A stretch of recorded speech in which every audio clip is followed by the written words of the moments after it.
Baik, saudara-saudara, di bawah tema besar Impact Your World ini, hari ini saya akan menjelaskan satu tema kecil di bawahnya, yakni kerjakan keselamatanmu.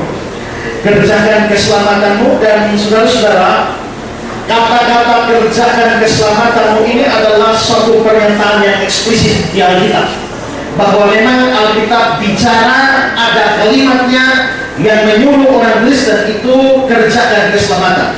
Coba kita lihat Filipi 2 ayat yang ke-12 dan 13. Dalam Filipi 2 12 ayat 13.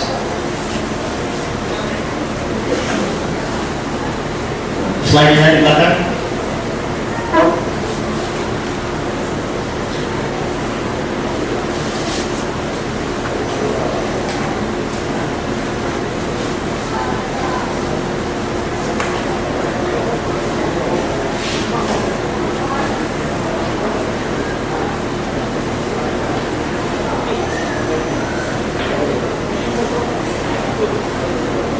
Kita tunggu slide-nya karena banyak yang akan saya tunjukkan menggunakan slide ini.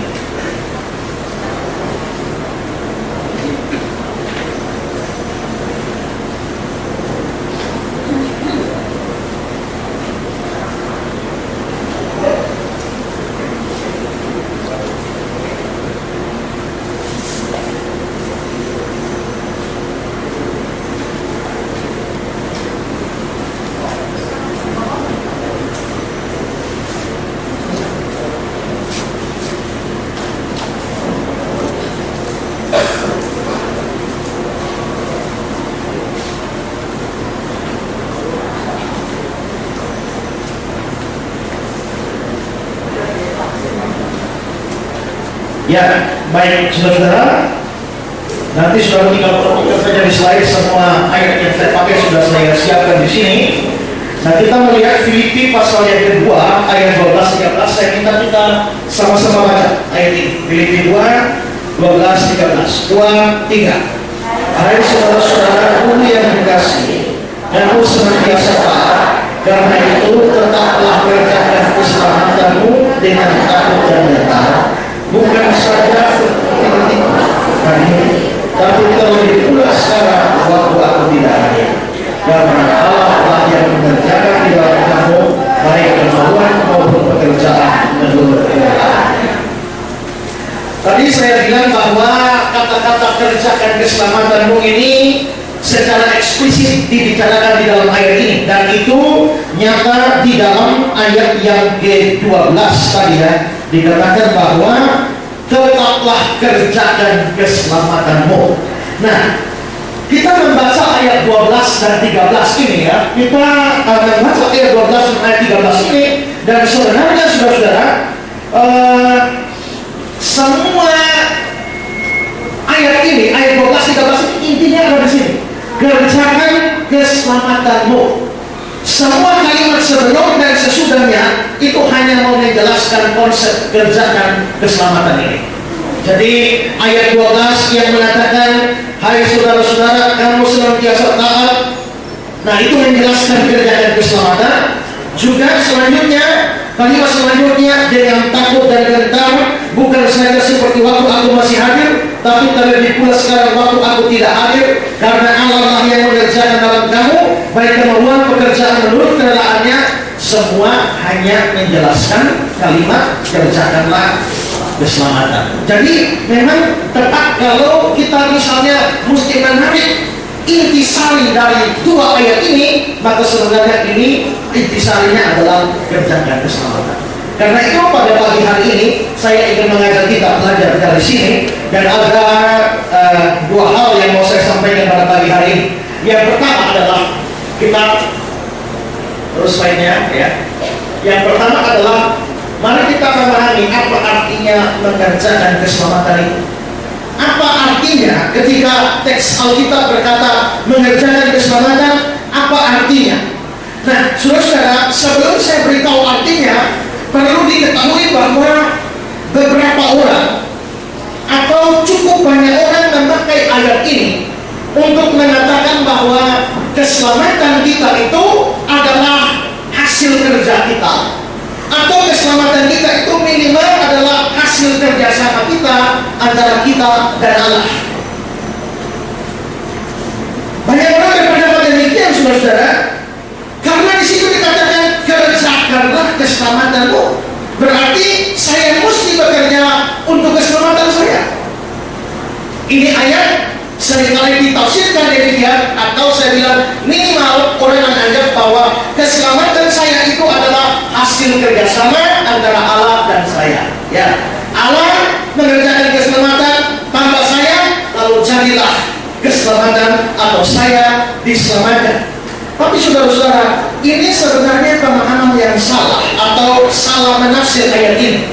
Kerjaan keselamatan itu sama sekali tidak berarti bahwa kita itu punya andil apa-apa di dalam membuat kita selamat. Tidak.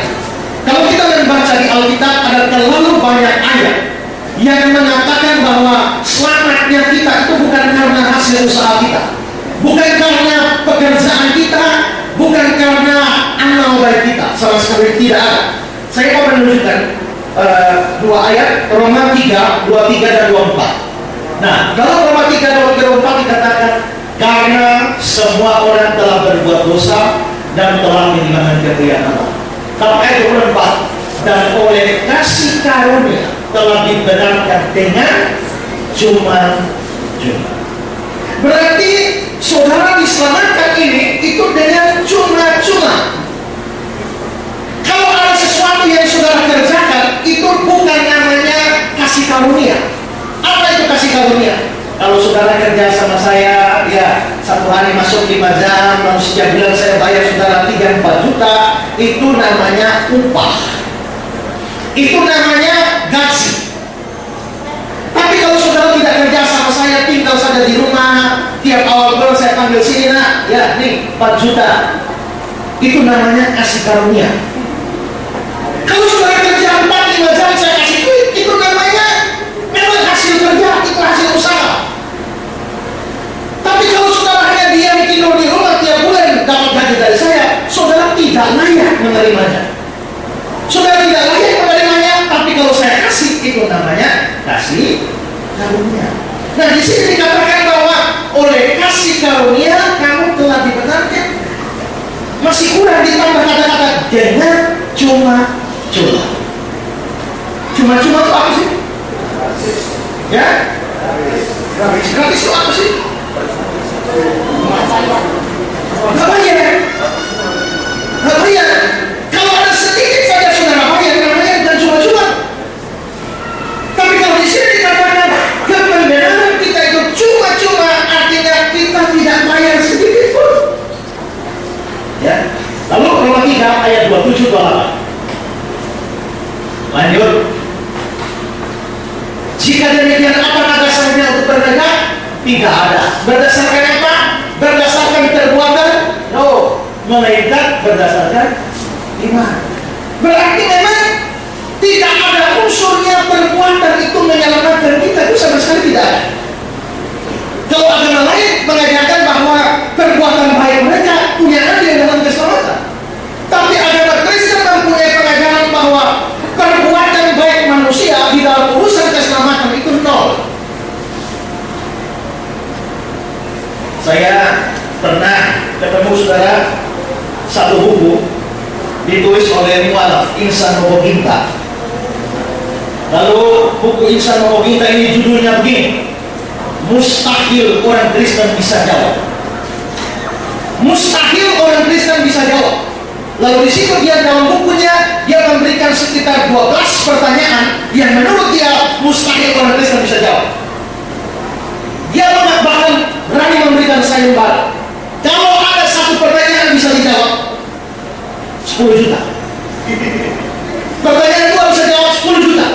Pertanyaan pamungkas nomor 12 kalau bisa jawab BMW 1. Ini sama kita dari Naga.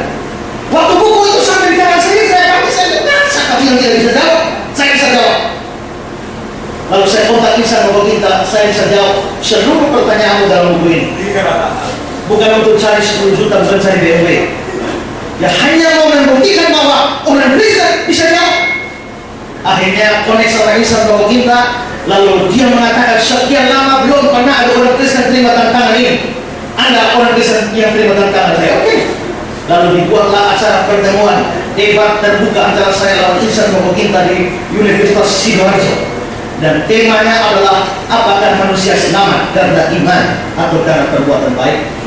Lalu saudara, pada waktu itu giliran Ihsan Bapak kita bicara, dia menyampaikan konsep Islam bahwa nanti pada waktu manusia itu menghadap tahta Allah, maka seluruh amal ibadahnya itu akan ditimbang dari itu. Ini perbuatan baik, ini perbuatan jahat. Kalau baiknya lebih berat, masuk surga. Kalau jahatnya lebih berat, dia masuk neraka. Giliran saya tanya, Pak, kalau berat, baik lebih berat, Bapak masuk surga, jahat lebih berat, Bapak masuk neraka. Sekarang saya tanya, kalau sama berat, Bapak masuk mana? Kalau sama berat, Bapak masuk mana? Tak ada kata lain. Selain itu, saudara, coba jujur semua. Siapa yang kalau saudara mengatakan seumur hidup saya dari lahir sampai sekarang saya ini buat baik lebih banyak dari dosa? Coba Anda. Saudara, ingat, dosa itu sesuatu yang sangat kompleks. Sesuatu yang sangat kompleks karena apa? Karena itu menyangkut apa yang dipikirkan, apa yang dihati. Saya kasih gambaran. Kalau ada beberapa pemuda duduk-duduk di jembatan, lalu ada cewek lewat. Nah, lalu ada cewek lewat, lalu yang pemuda ini tangkap ceweknya, perkosa dia. Setelah saudara perkosa dia, saudara dilaporkan ke polisi, polisi tangkap saudara, hakim menjatuhkan saudara. Tapi coba begini, misalnya beberapa cowok duduk di jembatan, ada cewek lewat, nggak usah tangkap dia, nggak usah perkosa dia, cukup bayarkan. Seandainya gua tangkap dia, seandainya gua perkosa dia, kira-kira bisa dilapor di polisi atau tidak? Hakim bisa menjelaskan saudara karena pikiran saudara atau tidak? Tidak bisa. Nah, saudara, jadi kita bisa lihat kalau Tuhan mesti menilai kita dari pikiran kita, dari hati kita, dari seluruh perbuatan kita, kata-kata kita. Siapakah di antara kita yang mau mengatakan bahwa perbuatan baik lebih banyak dari perbuatan jahat? Nah, kalau kita jujur, perbuatan baik kita lebih sedikit, bahkan sebenarnya menurut kitab suci nol. Orang yang tidak percaya pada Kristus sebenarnya tidak punya perbuatan baik sama sekali. Kalau sudah buka Alkitab saudara, saya tidak tunjukkan di slide tapi Roma pasal 3 ayat 10 sampai 12 itu mengatakan tidak ada orang berbuat baik, satu orang pun tidak. Jadi berarti saudara, memang selamatnya kita itu bukan karena kita ini baik, bukan karena kita bisa beramal, bukan karena kita bisa mempunyai ibadah kita, kesalehan kita, sama sekali tidak. Maka ayat ini mengatakan berdasarkan perbuatan tidak, melainkan berdasarkan. Karena itu saudara-saudara pikir baik-baik ya. Kalau saudara berpikir saya mesti berbuat baik supaya masuk surga, supaya selamat, saudara akan masuk neraka. Mari kita rajin gereja, rajin kebaktian, saudara mati masuk surga, saudara akan masuk neraka. Karena berarti saudara mau taat, mau berbuat baik supaya saudara memperoleh pembenaran atau keselamatan. Pada ayat ini pada tidak. Mari kita buang dosa supaya kita nanti mati masuk surga. Saudara, saya pernah khotbah sesuatu, banyak orang bingung ketika saya bilang, saudara, kalau saudara orang berdosa dan saudara bertobat dari dosa saudara, dalam pengertian saudara berhenti berbuat dosa, saudara tetap mati masuk neraka. Jadi kalau saudara seorang pencuri lalu berhenti mencuri, pikir masuk surga, dah, saudara tetap masuk neraka. Kok bisa? Gini ya, saya kasih gambaran. Alkitab menggambarkan dosa itu seperti hutang. Makanya kata-kata doa Bapa kami, ampunilah kami akan kesalahan kami, seperti orang kami juga mengampuni orang yang bersalah pada kami. Orang yang bersalah kepada kami, kalau sudah tulis Alkitab bahasa Inggris, dia pakai kata debtor. Ingat, debtor itu debt collector, penagih hutang. Debtor itu orang yang berhutang. Jadi Alkitab menggambarkan dosa itu sebagai hutang dan orang berdosa itu sebagai orang yang berhutang. Nah sekarang saudara, misalnya saya ini tak punya uang, lalu saya datang pada Om Edo pinjam 10 juta, dikasih. Minggu depan datang lagi pinjam 10 juta lagi, dikasih. Berikut lagi 10 juta lagi, dikasih sampai 100 juta, saya belum bayar kembali. Marahlah Om Edo pada saya. Om Edo marah pada saya, kenapa sudah utang begini banyak belum bayar? Marahlah dia, lalu saya bilang, Om Edo saya minta maaf. Saya janji mulai sekarang tidak utang lagi. Bertobatlah, tidak utang lagi. Terima kasih Om Edo, selesai masalahnya. Selesai? Belum bayar. Belum bayar. Soal kamu tidak berutang lagi urusan nomor 2. Urusan pertama, utang 100 juta itu bayar dulu. Nah, kalau saudara berdosa, misalnya berbohong, itu utang. Mencuri, hutang. Mati, hutang. Ya, fitnah orang, hutang. Hutangnya berapa banyak? Banyak. Sekarang saudara kata, Tuhan mulai sekarang saya berhenti mencuri. Beres? Mulai sekarang saya berhenti maki orang. Beres? Belum beres. Kalau saudara hanya mencuri, berhenti mencuri, mati tetap masuk neraka. Saudara fitnah orang, berhenti fitnah, mati tetap masuk neraka. Dan terus itu sama seperti hutang tadi.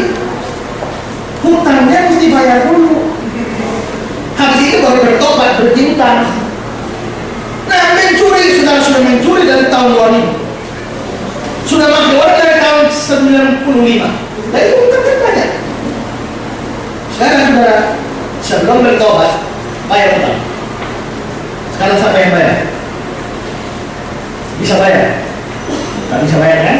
Nah, maka di Kristen mengajarkan Yesuslah yang membayarnya. Maka pada waktu dan sekali salib dia sudah selesai.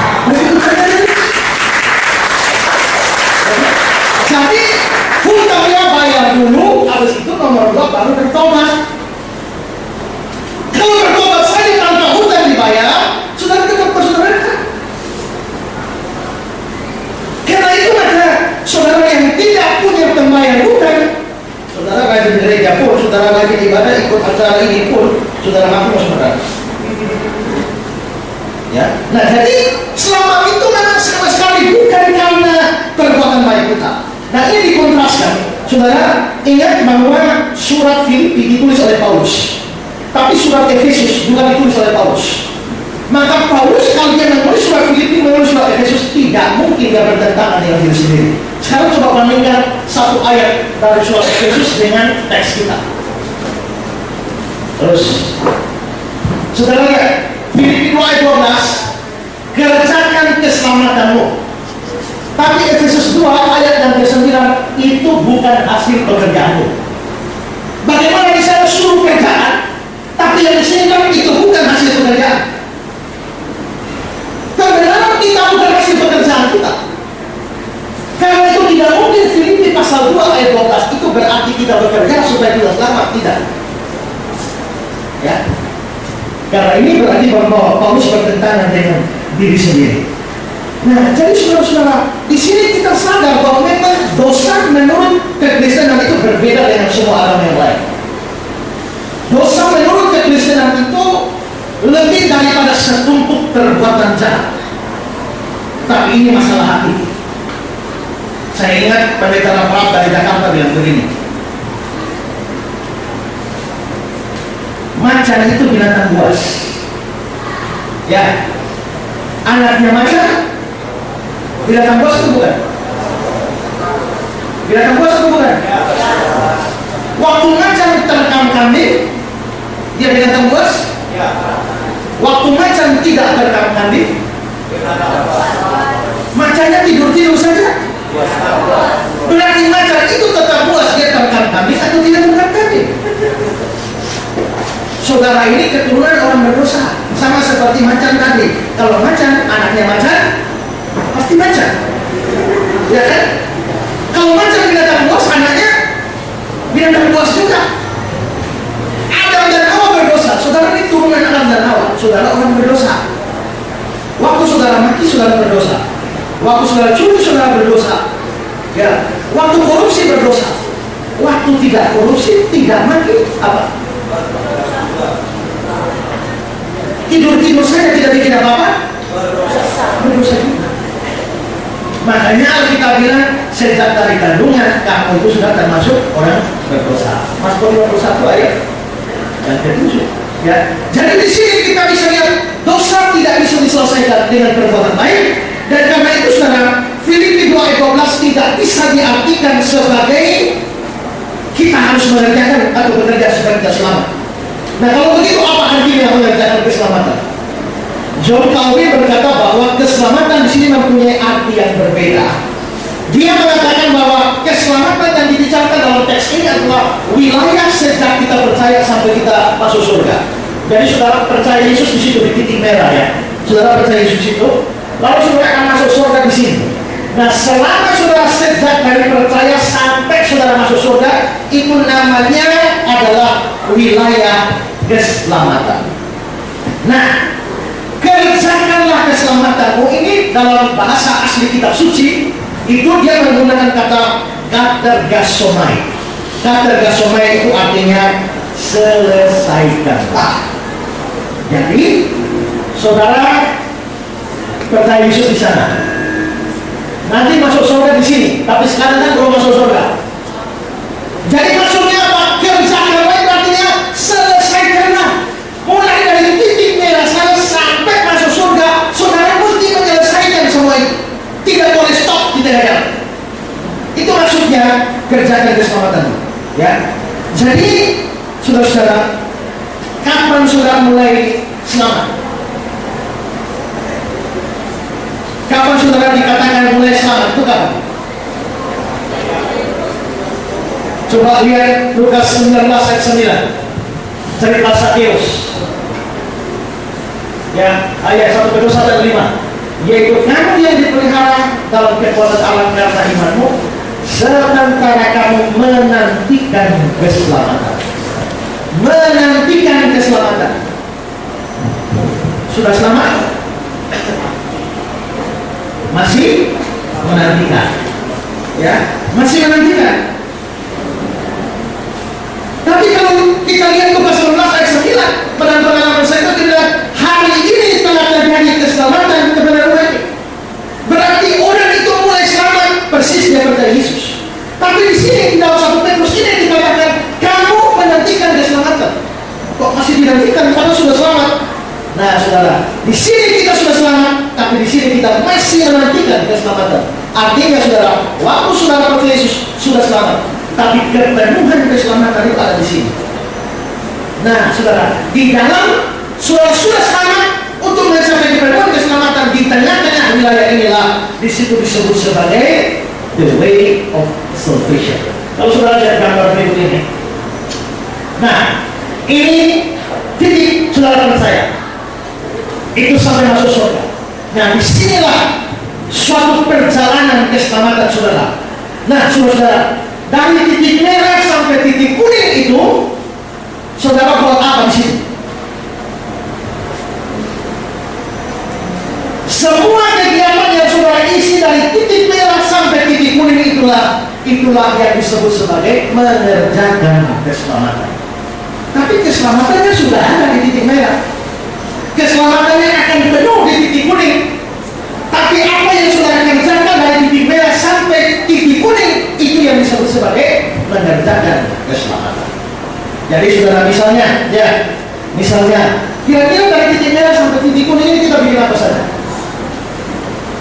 Saya jauh-jauh dari timur datang berkhotbah buat saudara, berarti saya sedang mengerjakan keselamatan saya sekarang. Om Edo dari Jakarta datang ke sini lalu menyanyi buat saudara. Apa yang dibuat? Itu sedang mengerjakan keselamatan. Saudara kira panitia ini orang yang bergerak tidak ada kerja lalu bikin cari kerja? Tidak. Panitia mempersiapkan semua ini sebenarnya adalah sedang mengerjakan keselamatan. Berarti semua yang kita lakukan setelah kita percaya kepada Kristus sampai kita masuk surga nanti, semua itu namanya mengerjakan keselamatan. Maka semua tindakan ketaatan seperti bersaksi, seperti memberitakan Injil, seperti ngajar sekolah minggu, melayani, berdoa, menolong, menghibur, semua yang kita lakukan itu namanya kita sedang mengerjakan keselamatan. Karena itu saudara-saudara, maka di sini pengertian keselamatan ini, mengerjakan keselamatan ini tidak berarti kita bekerja supaya selamat, tapi keselamatan yang sudah ada kita kerjakan. Waktu saya memberikan saudara sawah, saya bilang, nih Pak, ini sawah. Sawah ini gratis. Saudara tidak usah bayar apa-apa. Ini kasih karunia, ini sawah. Tidak perlu kerja apa-apa untuk dapat sawah. Ini sawah gratis. Tapi setelah sawah saya berikan, sekarang perintah kedua, kerjakan sawah. Maksudnya apa? Jangan kau biarkan sawah itu, tanamlah, bajaklah, tanamlah, tuailah, taburlah. Itu maksudnya. Jadi keselamatan, kerjakan keselamatan bukan berarti saya mesti kerja supaya dapat sawah, tidak. Saudara tidak perlu kerja untuk dapat sawah, tapi setelah dapat sawah, kerjakan sawahnya. Saudara tidak perlu bekerja untuk keselamatan, karena keselamatan diperoleh lewat iman. Tapi setelah keselamatan didapat, kerjakanlah keselamatan. Bisa paham sampai di sini? Ya. Sekarang hal kedua yang kita akan bicara.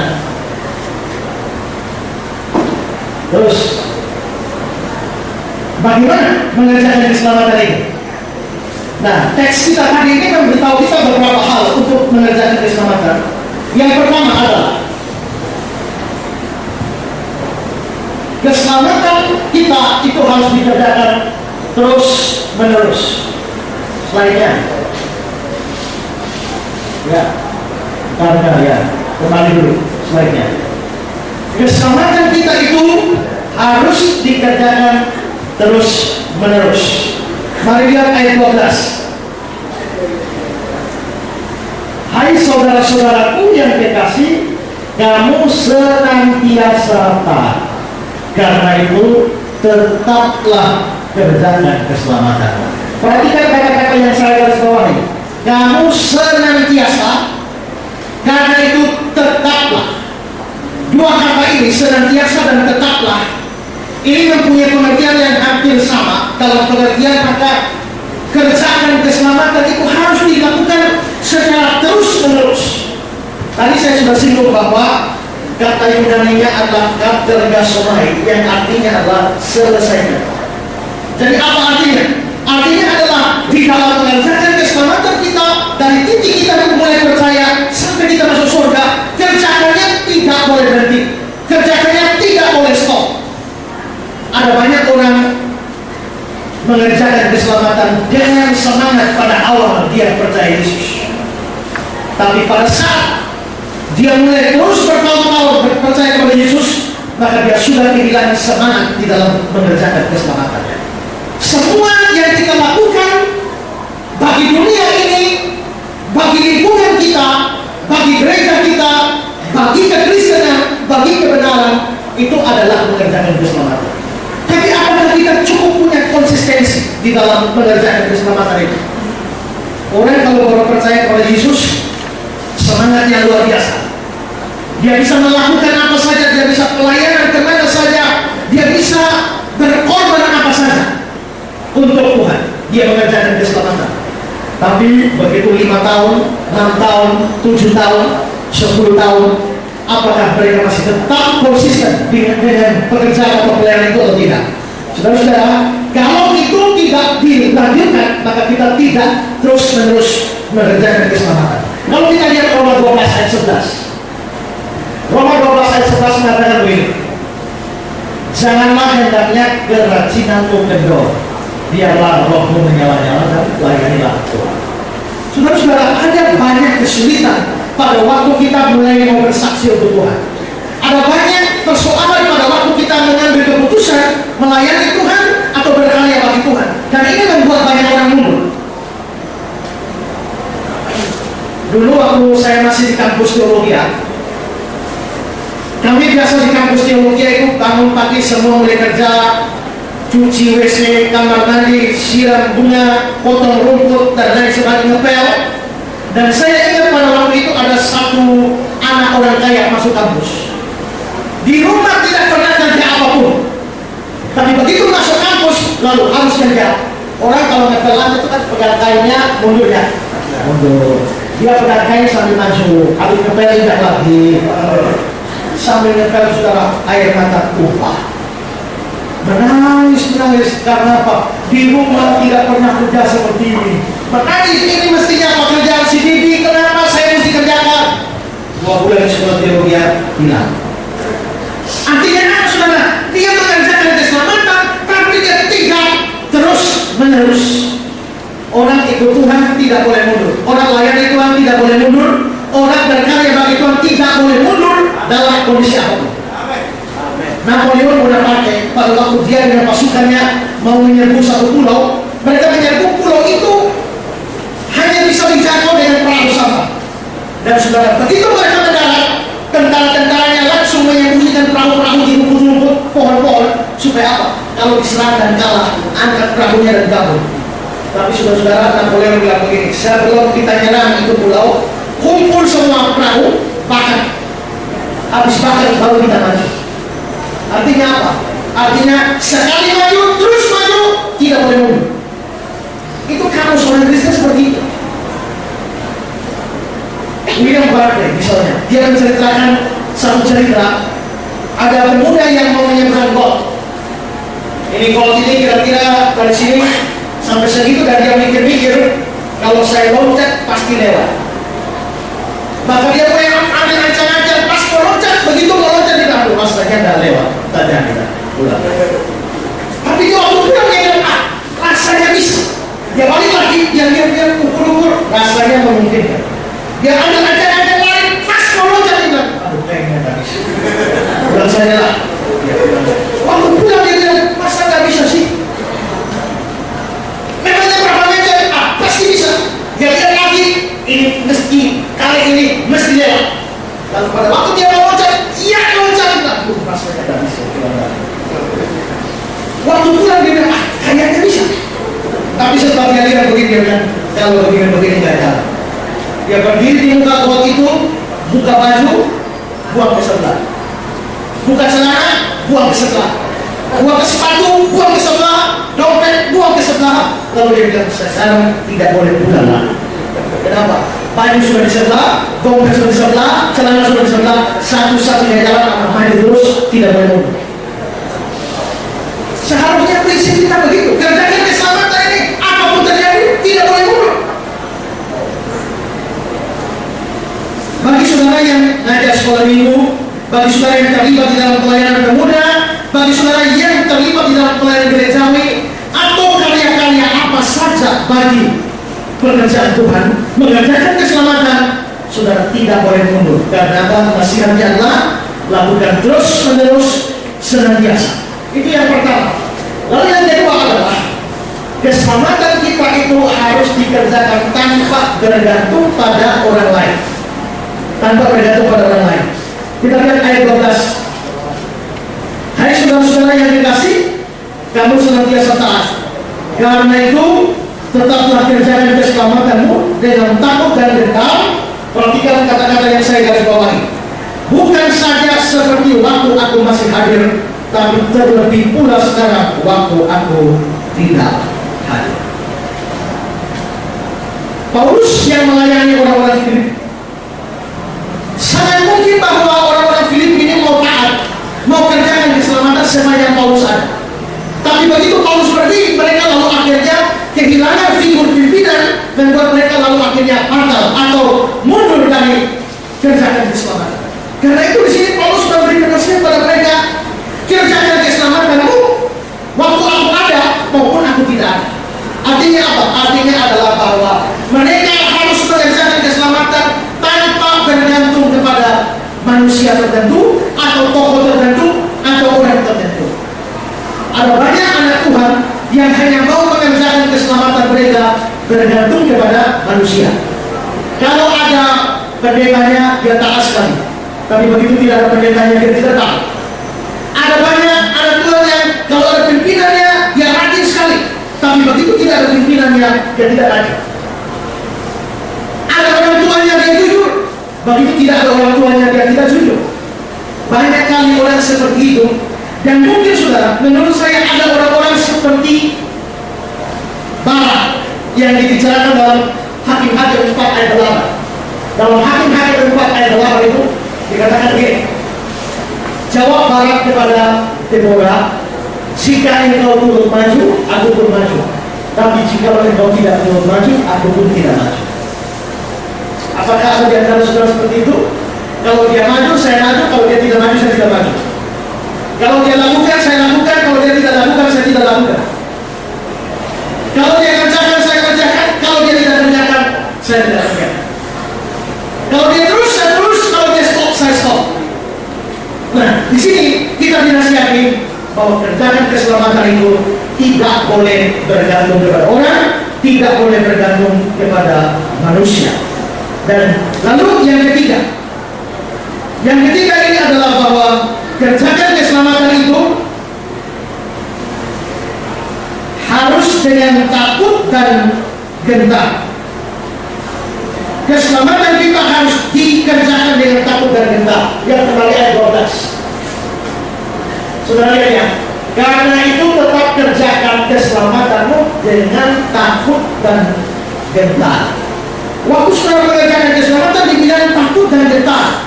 Apa artinya takut dan gentar di sini? Takut dan gentar ini bukan berarti saudara berbuat sesuatu lalu dengan gentar sungguh-sungguh, tidak.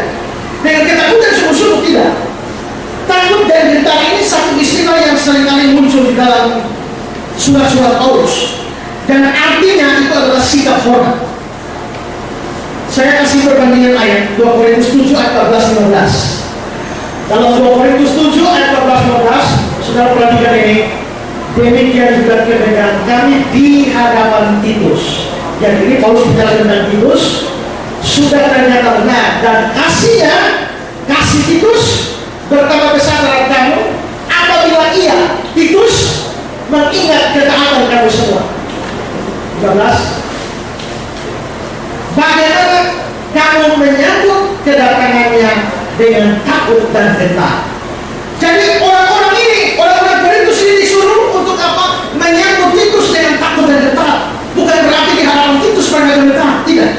Maksudnya adalah mereka harus menghormati Titus. Jadi takut dan gentar itu artinya adalah menghormati. Lihat juga Efesus 6 ayat 5. Efesus 6 ayat 5, hai hamba-hamba, taatilah Tuhan di dunia ini dengan takut dan gentar.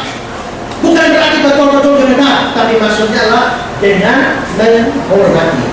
Nah, saudara-saudara, kita di sini disuruh kerjakan keselamatan dengan takut dan gentar. Artinya apa? Artinya di dalam mengerjakan keselamatan kita, di dalam berkarya bagi dunia ini, di dalam melayani dimanapun kita ditempatkan, di dalam bekerja bagi Tuhan, lakukan itu dengan hormat kepada Tuhan. Ada banyak orang melakukan sesuatu karena kewajiban, tapi bukan karena hormat pada Tuhan. Ada banyak orang melakukan sesuatu hanya karena paksaan, tapi bukan karena hormat kepada Tuhan. Nah, di sini saudara, kita disuruh untuk hormat kepada Tuhan. Ada banyak orang takut berdosa, tapi bukan karena mereka takut sama Tuhan, hormat Tuhan, tidak. Mereka takut berdosa hanya karena takut ketahuan. Saudara, di perjanjian lama ada cerita tentang Yusuf. Yusuf ini dikatakan manis sikapnya, elok parasnya. Dari sikapnya sudah manis, parasnya juga elok. Saya pikir ini gabungan luar biasa. Ya, ada orang yang eloknya, parasnya elok tapi sikapnya tidak manis. Ada orang yang sikapnya manis tapi parasnya tidak elok. Ya, tapi Yusuf ini dua-dua, manis sikapnya, elok parasnya. Betul-betul ganteng lagi, orang baik lagi. Tapi Yusuf ini kerja di Mesir, di rumah Tuan Potifar, sampai satu hari Nyonya Potifar jatuh cinta pada Yusuf. Orang Yahudi punya dongeng, katanya begini. Satu hari ada arisan di rumah Potifar, nyonya Mesir kumpul semua di situ. Pada waktu sementara nyonya Potifar kumpul, Yusuf masuk antar minuman. Waktu Yusuf antar minuman, ini nyonya lihat Yusuf. Lalu istri Potifar bilang begini, kalian kalau lihat dia satu hari saja sudah begini, bagaimana yang saya yang lihat dia hari? Ya. Nah, dia sebab Yusuf. Lalu akhirnya saudara hari itu semua aman. Potifar dia masuk kerja. Dan dia men-set kesempatan untuk bisa bersinar dengan Yusuf. Itu sudah sangat aman. Tapi saudara, Yusuf menolaknya. Mengapa Yusuf menolak? Bukan takutnya kabur. Tapi apa alasannya Yusuf menolak? Coba kita lihat Kejadian 39. Kejadian 39. Selang beberapa waktu istri tuanya namanya Yusuf dengan birahi, lalu katanya marilah tidur dengan aku. Tapi Yusuf menolak dan berkata kepada istri tuanya itu, bagaimana mungkin aku melakukannya? Kejahatan yang besar dan berbuat dosa terhadap anakku.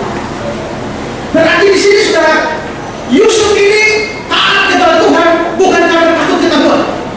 Dia mengerjakan keselamatannya bukan karena takut ketahuan, tapi betul-betul karena dia hormat kepada Allah. Saudara, kalau saudara betul-betul hormat kepada Allah, saudara tidak akan mau berdosa biarpun tidak ada yang lihat. Kalau saudara betul-betul hormat kepada Allah, saudara akan mengerjakan sesuatu bagi Allah sekalipun tidak ada yang lihat. Maka di sini saudara dibilang supaya takut dan benar. Artinya adalah lakukanlah tugas kita mengerjakan keselamatan masing-masing dengan penuh penghormatan kepada Allah.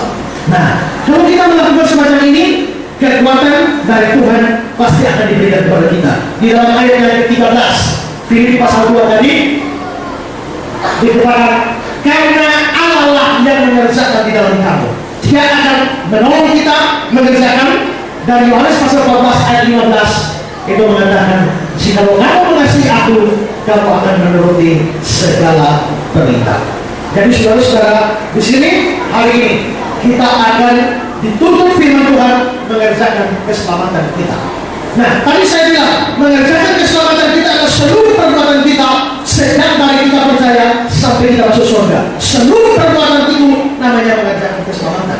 Kalau kita mau berdampak kepada dunia ini, maka kita tidak bisa tidak harus mengerjakan keselamatan kita.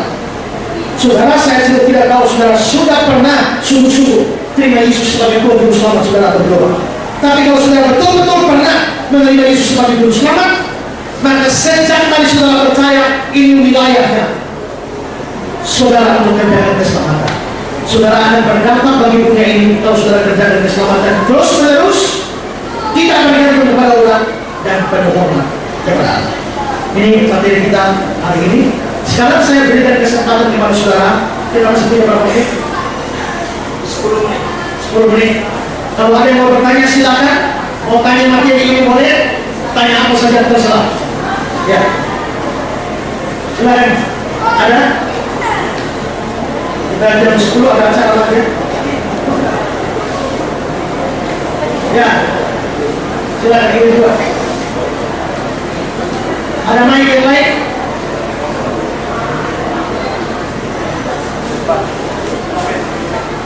Boleh tanya bebas, mau tanya ini atau tanya apa saja?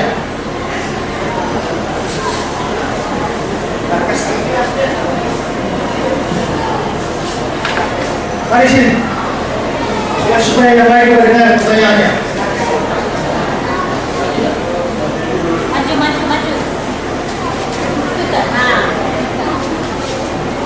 Terima kasih untuk kesempatannya. Nama saya Winda dari Kapol Tengah. Di sini kita tadi tentang mengerjakan keselamatan, Pak.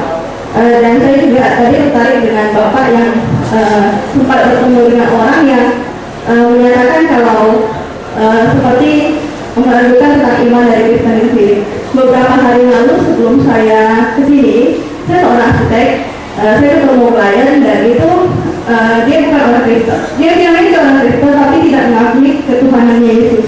Jadi ketika itu dia mengetahui saya seorang Kristen dan dia banyak bertanya kepada saya tentang Kristus. Siapa Tuhan itu? Mengapa Yesus bisa? Dia lagi kayak gini. Apakah kamu percaya bahwa Yesus adalah Tuhan? Saya bilang iya, saya percaya Yesus adalah Tuhan. Dan di situ dia banyak bertanya mengapa orang Kristen percaya bahwa Yesus adalah Tuhan, sedangkan mereka percaya kalau Yesus itu seorang nabi, gitu kan? Dan di sini itu kan salah satu dari cara kita untuk menyatakan keselamatan, bahwa kita menyatakan bahwa Yesus adalah Tuhan, itu salah satunya Pak. Yang mau saya tanyakan, bagaimana sih cara kita menjawab kepada orang yang bisa dibilang itu orang yang benar-benar tidak percaya sama Yesus? Kalau mereka bertanya tentang Yesus itu siapa? Di situ saya ditanyakan 4 hal. Yang pertama tentang Tritunggalnya Tuhan, Allah Bapa, Putra, dan Roh Kudus. Kemudian ada disinggung tentang persembahan, mengapa orang Kristen memberikan persembahan, dan kemudian tentang mengapa Yesus adalah Tuhan, mengapa Tuhan itu harus mati, itu ditanyakan. Dan kemudian yang keempat adalah tentang bahasa roh. Dan di situ saya cuma menjelaskan secara singkat karena waktunya sangat singkat, dan saya tiba-tiba dapat telepon dan harus pergi juga, dan saya belum ada bertemu dengan dia lagi. Jadi bagaimana caranya kita sebagai orang Kristen menjawab pertanyaan-pertanyaan tersebut kepada orang yang benar-benar nggak kenal sama Tuhan. Itu sih yang saya ingin tanyakan. Nah, waktu singkat saya jawab singkat dulu. Terima kasih. Nah, sebenarnya memang itu dari masalah. Seringkali orang tanya, ya banyak orang bertanya pada saya, sejak kapan sih Yesus diangkat dari Tuhan? Saya bilang kalau diangkat dari Tuhan, yang bukan Tuhan tidak bisa diangkat dari Tuhan. Siapa juga orang gila yang angkat Yesus dari Tuhan? Seringkali dituduh bahwa Yesus baru diangkat dari Tuhan pada tahun 325 Konsili Nicea. Tapi itu jelas salah. Kenapa? Lah waktu Natal saja dikatakan hari ini telah lahir bagimu yaitu Kristus Tuhan di kota Daud. Sudah lahir, itu sudah Tuhan. Kalau belum lahir, Yesaya 9 ayat 5, seorang anak dilahirkan bagi kita, seorang putra diberikan bagi kita, namanya disebut orang Allah yang ternasa. Jadi sebelum lahir saja sudah Allah. Pada waktu lahir sudah disebut Tuhan. Bagaimana tahun 325 baru diangkat dari Tuhan? Kamu tuh tidak tahu sejarah.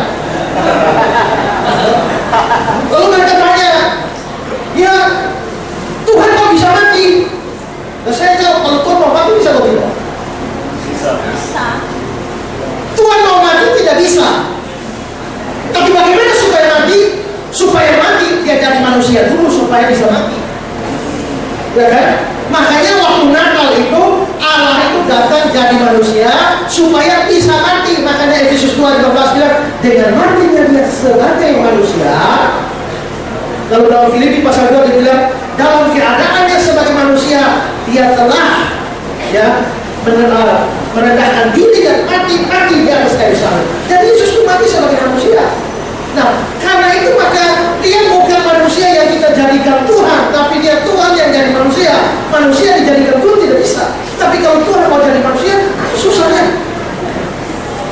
Ya kan?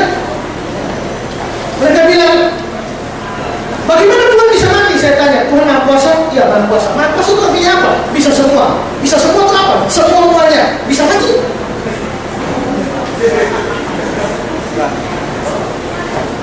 Dia memang tidak bisa mati, tapi karena dengan dia bisa dosa, dia mau mati bagi kita. Tapi karena Tuhan tidak bisa mati, maka supaya dia bisa mati, dia jadi manusia dulu supaya bisa mati dan menebus dosa kita. Itu jawabannya. Kalau tanya tentang Tritunggal ini panjang. Saya tidak bisa jelaskan itu dalam tempo 5 menit. Tapi mereka bilang begini, ini kan tidak masuk di akal. Nah, bukan tidak masuk di akal. Ya. John Locke, filsuf Inggris, pernah bagi pengetahuan yang ketiga. Pertama, rasional, masuk akal. Kedua adalah kontra rasional, tidak masuk di akal atau bertentangan dengan akal. Yang ketiga namanya supra rasional, di atas akal. Ya, supra itu di atas, atau supra itu di atas. Banyak men, tapi ada men lebih hebat dari men yang lain, namanya superman. Banyak mi, tapi ada mi lebih hebat, namanya super mi. Banyak Honda, tapi Honda paling top, Honda Supra. Dan supra itu di atas. Nah ini supra rasional berarti di atas akal. Nah saudara, yang cipta akalmu itu siapa? Tuhan kan? Kalau Tuhan yang cipta akalmu, kira-kira dia di atas akalmu atau di dalam akalmu? Dia mesti di atas akalmu. Nah kalau di atas akalmu, kamu bisa ngerti semuanya, semua. Ya nggak bisa, karena dia di atas akal. Karena itu maka bicara Tritunggal tidak bicara masuk akal atau tidak masuk akal, tapi bicara sesuatu di atas akal kamu. Tapi nanti dalam sesi lain kalau memang ada waktu yang cukup, saya akan menjelaskan tentang Tritunggal. Ini waktu kita mepet sekali, jadi tidak bisa. Tadi ada di sini, ya. Baik. Coba kalau waktu kita singkat, satu orang tanya satu saja. Kalau satu orang lagi tanya 4, tapi panjang. Shalom, nama saya Robi Swadi, saya dari Pontianak.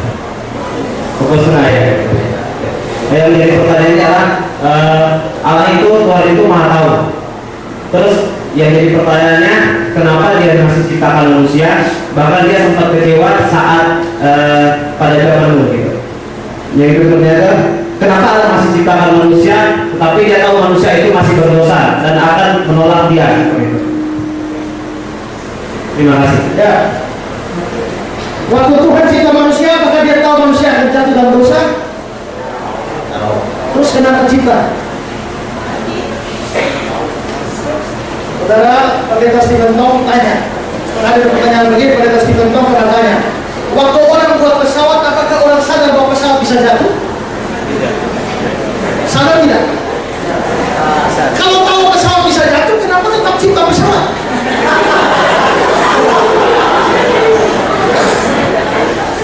Kalau tahu pesawat bisa jatuh, kenapa tetap cipta pesawat? Jawabannya apa? Karena pesawat dicipta bukan untuk jatuh.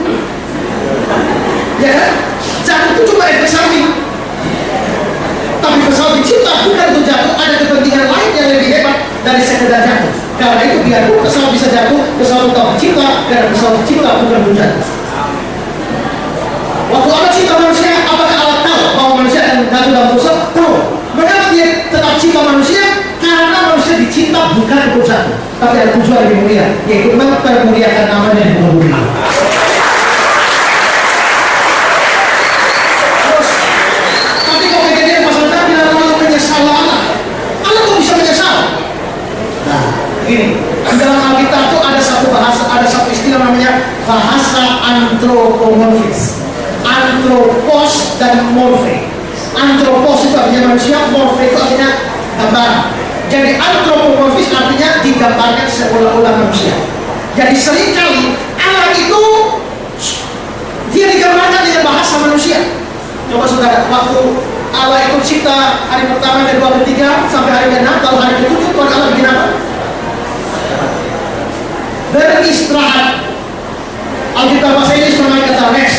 Memangnya Allah itu capek ya? Kok perlu istirahat? Allah tidak capek, tidak terlelap menjaga Israel. Tapi kenapa dia capek? Itu bahasa antropomorfis. Allah digambarkan seolah-olah dia manusia, supaya manusia yang pikirannya rendah ini bisa ngerti. Kalau ada anak kecil, anak baik, lalu saudara mau ngomong sama anak baik, suruh katakan, yuk, dan mari sih, ambil mana-mana.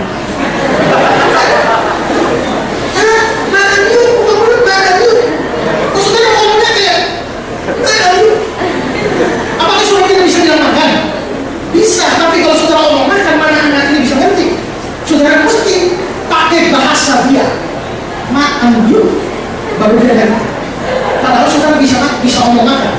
Berarti saudara menyederhanakan bahasa seperti bahasa baik supaya baik itu bisa ngerti saudara.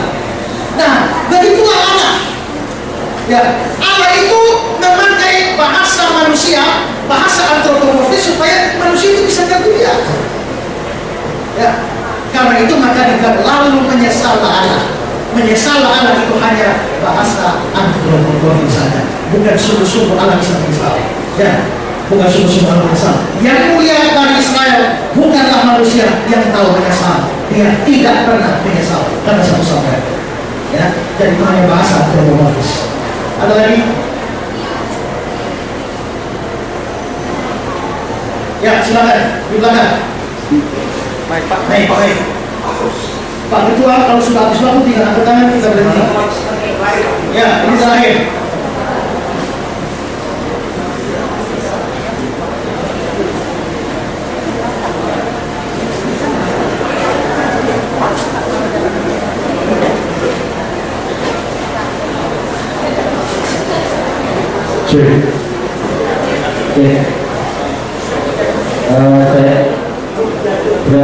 Saya Anton dari Cilacap.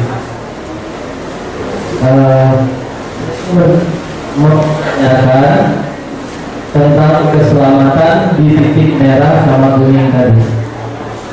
Ketika seseorang sedang menerima Kristus, Kristus ada di titik merah, terus dia mengerjakan keselamatan sampai ke titik kuning. Yang saya ingin tanyakan, apakah seseorang sedang menerima Kristus tapi dia tidak mengerjakan keselamatan, atau awal-awalnya dia semangat mengerjakan keselamatan, dia pada ujung-ujungnya dia malas atau loyo gitu. Terus yang ingin saya tanyakan, apakah dia tetap berada di keselamatan di titik merah atau dia keluar di jalur keselamatan? Terima kasih. Kalau orang itu di titik merah sudah selamat, tapi dia tidak kerjakan keselamatannya, apakah dia tidak jadi selamat lagi? Begini ya, tadi saya bilang ya, di antara titik merah dan titik kuning itu ada banyak perbuatan baik kita, itu disebut kerjaan keselamatan. Nah kalau misalnya di antara titik merah dan titik kuning itu ada banyak perbuatan baik yang kita lakukan, nah kalau perbuatan baik yang kita lakukan itu menentukan nanti dia selamat di titik kuning atau tidak, maka kita tidak bisa mengambil dari kesimpulan bahwa dia selamatnya karena pekerjaan dia, karena perbuatan baik dia. Tidak, orang itu sudah selamat di titik merah karena imannya. Kalau dia tidak kerjakan keselamatannya bagaimana? Bukan dia tidak menjadi tidak selamat, bukan itu. Tapi pada waktu dia tidak mengerjakan keselamatannya, dia tidak mempunyai upah di surga. Itu pertama. Kedua, kita meragukan apakah benar-benar dia sudah beriman. Dia sudah selamat. Mengapa?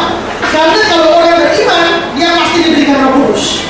Kalau Roh Kudus diberikan, pasti akan menghasilkan secara otomatis menghasilkan buah roh. Nah, buah roh itu adalah hal-hal yang diperlukan dalam mengerjakan keselamatan. Jadi kalau sampai ada orang yang mengaku saya sudah selamat, tapi tidak ada pekerjaan keselamatan sama sekali, kita beri tanda tanya besar. Ini orang sudah betul-betul percaya atau tidak? Jadi kalau nanti itu orang masuk neraka misalnya, dia bukannya sudah selamat lalu hilang keselamatan, tidak. Dia tidak pernah selamat. Ya. Jadi kalau orang sungguh-sungguh selamat, otomatis dia pasti akan mempunyai buah. Tapi tinggal konsistensi dia bagaimana. Dan itu menentukan upahnya di surga. Masuk surga bukan upah, tapi setelah masuk surga ada upah. Masuk surga kasih karunia pemberian cuma-cuma dari Allah. Tapi setelah kita selamat, kita melakukan pelayanan bagi Tuhan, Tuhan mempersiapkan upah bagi kita. Ini yang dikatakan sekelas air saja kalau diberikan kepada seorang anak ini, engkau tidak akan kehilangan upahnya. Kata Matius pasal 10. Juga Paulus di 1 Korintus bilang, dalam persekutuan dengan Tuhan jadi payahmu tidak sia-sia. Jadi sebenarnya kerjakan keselamatan ini lebih kepada bukti bahwa kita sudah selamat dan juga upah ketika kita ada di surga, bukan berkaitan dengan keselamatan kita secara langsung. Ya. Sudah habis ya? Saya siap melayani tanya jawab saudara selama sekian hari ini. Saudara boleh catat saja semua pertanyaan yang saudara sekian lama, sekian tahun tidak terjawab, saudara catat saja. Ya, kalau ada waktu saya jawab saja. Ya, memang saya lebih suka urusan tanya jawab. Saya melayani tanya jawab ini dari tahun 2000 dan sudah ribuan pertanyaan saya jawab. Ya, nah karena itu kalau ini ada kesempatan, saudara bikin pertanyaan apa saja, saya pasti jawab semua, walaupun jawabannya Allah saya tidak tahu. Itu sudah jawab. Ya, baik.